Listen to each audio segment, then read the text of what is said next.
Hola, toleleje, toleleje. Kunin at basahin, kunin at basahin. Ako po si Kuya Sam Pagaduan, ang inyong kasama sa ating lumalim at mamunga gospel reflection. Ngayon ay August 18, 2026. Ang mabuting balita ng Panginoon ayon kay San Mateo, chapter 19, verse 23 to 30. Noong panahong iyon, sinabi ni Jesus sa kanyang mga alagad, "Sinasabi ko sa inyo, napakahirap mapabilang ang mayayaman sa mga pinaghaharian ng Diyos. At sinasabi ko rin sa inyo, madali pang makaraan ng kamelyo sa butas ng karayom kaysa pasakop sa paghahari ng Diyos ang isang mayaman."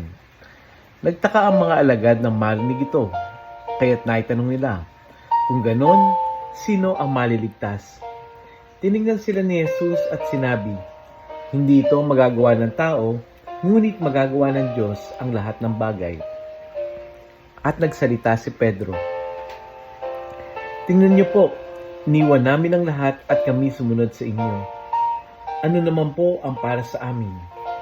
Sinabi sa kanila ni Jesus, "Tandaan niyo ito, kapag nakaluklok na ang anak ng tao sa kanyang maringal na trono sa bagong daigdig, kayong sumusunod sa akin ang luluklok din sa 12 trono upang hukuman ang 12 lipi ng Israel. At sino mang magtiis at iwan ng tahanan, mga kapatid na lalaki at babae, ama, ina, mga anak, o mga lupain alang-alang sa akin ay tatanggap na makasandang ibayo at pagkakaloob ng buhay na walang hanggan. Ngunit maraming una ang magiging huli, at maraming huli ang magiging una."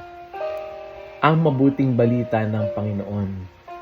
Pinupuri ka namin, Panginoong Hesukristo. Happy Tuesday po sa inyong lahat.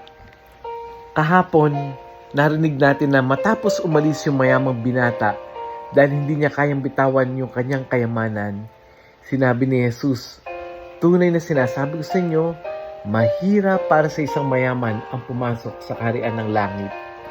Kaya't nagulat ang mga alagad. Ang tanong nila kung gayon, sino ang maliligtas?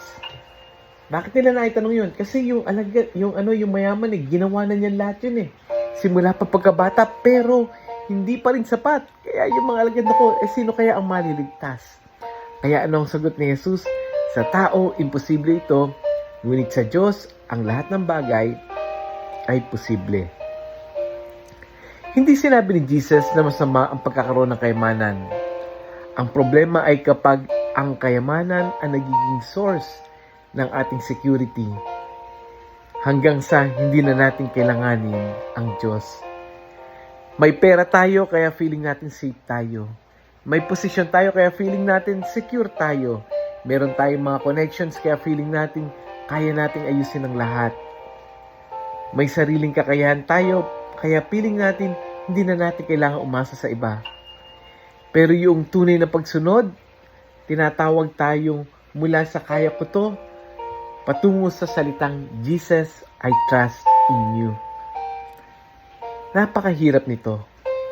Dahil, alam mo, nature natin, gusto natin, kontrolado natin yung buhay.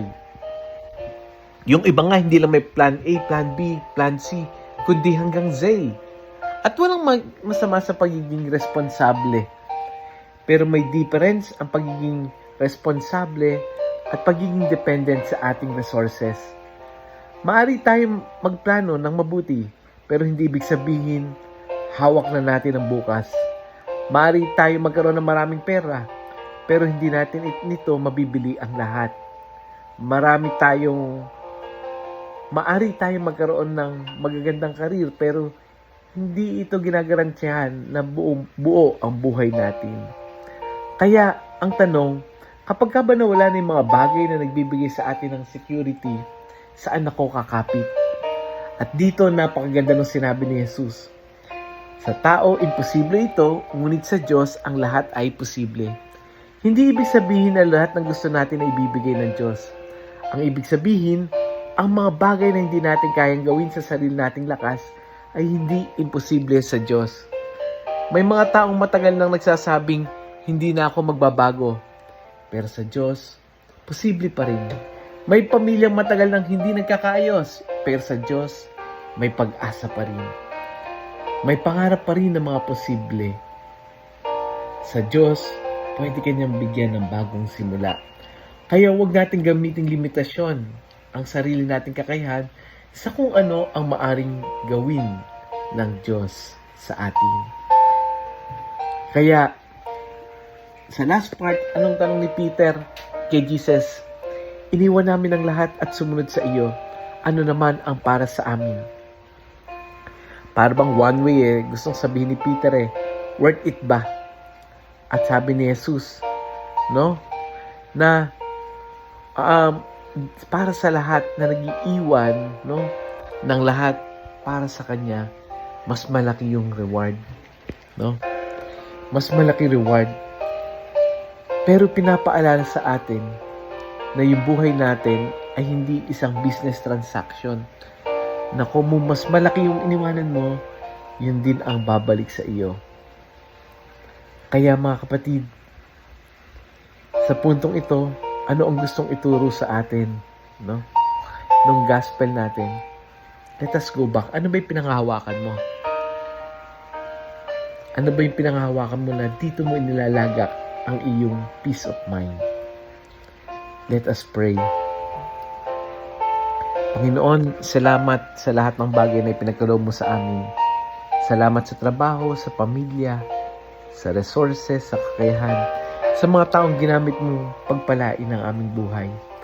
Patawarin mo kami kapag may mga biyaya, ang mga biyayang ito ay nagiging dahilan pa para makalimutan ka namin. Turuan mo kaming maging responsable nang hindi maging alipin ang aming mga resources. Turuan mo kaming magplano nang hindi nakalilimot na ikaw pa rin ang may hawak ng bukas. At kapag dumating ang panahon na mawala ang aming inaasahang sandalan, tulungan mo kaming maalala, sa Diyos, lahat ng bagay ay posible. Amen. Friends, i-share natin yung audio gospel na ito. Share natin to sa ating mga kaibigan, kamag-anak, sa ating mga GC, sa ating mga ka-classmates. Muli, ako po si Kiasang Pagaduan, nag-aanyaya. Halina, tayo ay lumalim at mamunga. Lumalim sa pananampalataya, mamunga na mabubuting gawa. God bless us all.